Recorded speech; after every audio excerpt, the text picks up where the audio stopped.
So there we have it. First, objective global resource management is a rather rosy way of saying unaccountable Marxist government. An ideology that the Illuminati had, historically, promoted in the past through their banking elites.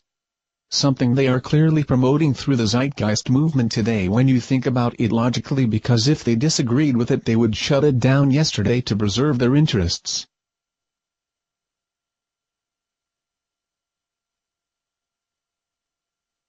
Secondly, as Bill Cooper effectively stated, there can be no such thing as an objective global resource management system, however benevolent it may sound. This will involve a redistribution of wealth which, as he said, will equate to a new world order.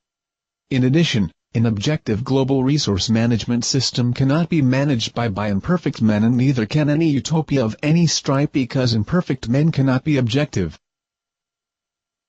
Furthermore, he stated we need to be eternally vigilant against people who advocate such ideas.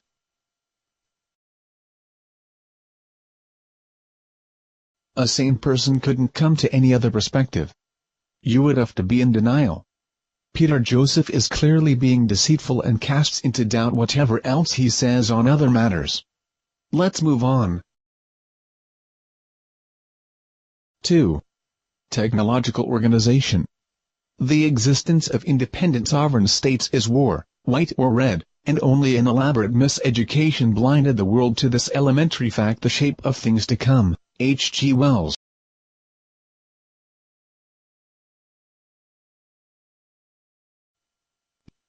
It states in automated opposition the technocratic undercurrent of Zeitgeist Addendum by Paul and Philip D. Collins. At one point in Zeitgeist Addendum, Fresco declares, patriotism, weapons, armies, navies, all of those are a sign that we are not civilized yet. Fresco's condemnation of patriotism and his intentional juxtaposition of the concept with instruments of war echoes Wells' contention in his work of normative fiction, The Shape of Things to Come. Let's stop there. Are they right in comparing Wells' work to Fresco's attitude towards war and patriotism? Let's now watch a few clips from The Shape of Things to Come, written by H.G. Wells, to help us understand technocracy, or technological organization as Peter Joseph prefers to call it. Where do you come from? Who are you? Wings over the world. Well, you know you can't come into a country like this in this fashion. I'm here. So that's the sort of man your boss is. Not an unusual type. Everywhere we find these little semi-military upstarts robbing and fighting. That's what endless warfare has led to. Brigandage. What else could happen? But we, who are all that are left of the old engineers and mechanics, have pledged ourselves to salvage the world. We have the airways, all that's left of them. We have the seas. And we have ideas in common.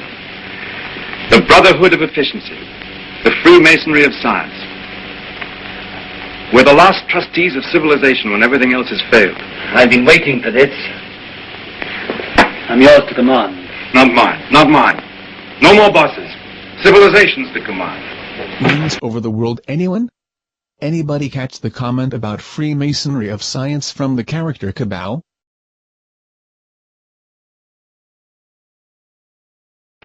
This is an independent sovereign state. Yes, we must talk about that. We don't discuss it. We don't approve of independent sovereign states. You don't approve. We mean to stop them. That's war. If you will.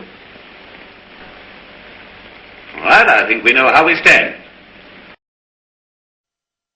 As we have seen from these clips, it is clear to see that H.G. Wells was promoting a new world order PSYOP. He even calls one of his characters Cabal, who is based in Basra. This interestingly is located in modern Iraq, which is also the location of ancient Babylon. Furthermore, it is where the Tower of Babel was said to be located, as mentioned in Genesis 11.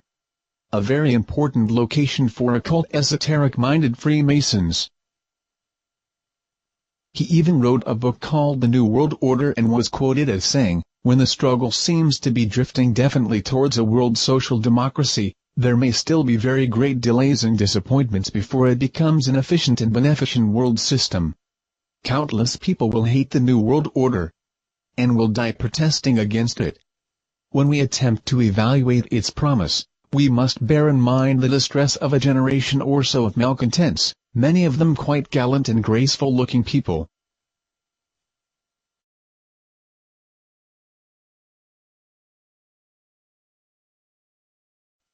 Let's consider these things in mind as we go on.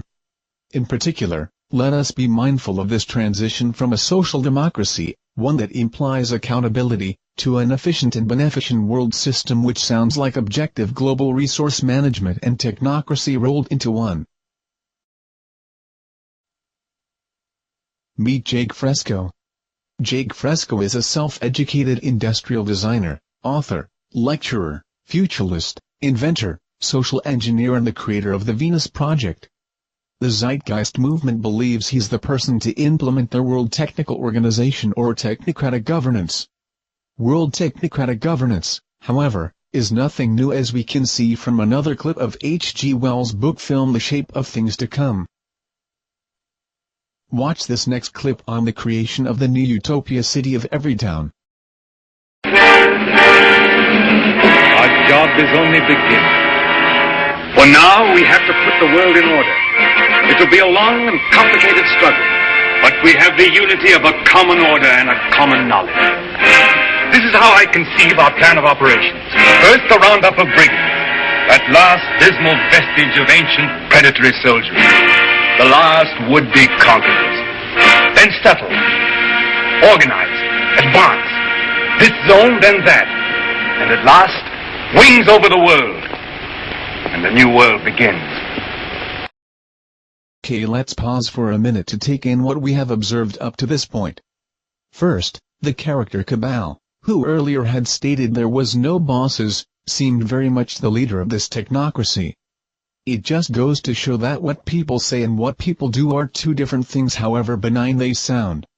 Secondly, the meeting we observed had all the elements of governance and those seated seemed to be the governing structure. I guess in a technocracy some people are more equal than others. Something to bear in mind when hearing the promises of Fresco and Peter. After all, what people say and what people do are two different things.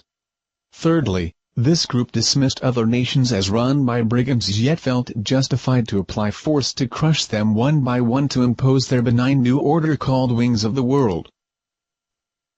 A new order whose centerpiece is the creation of the technological wonder of Everytown. Are we beginning, at this point, to see some similarity of view and vision between Fresco and the character Cabal? Let's go back to view the formation of the new city. Keeping in mind that this is a new world order PSYOP,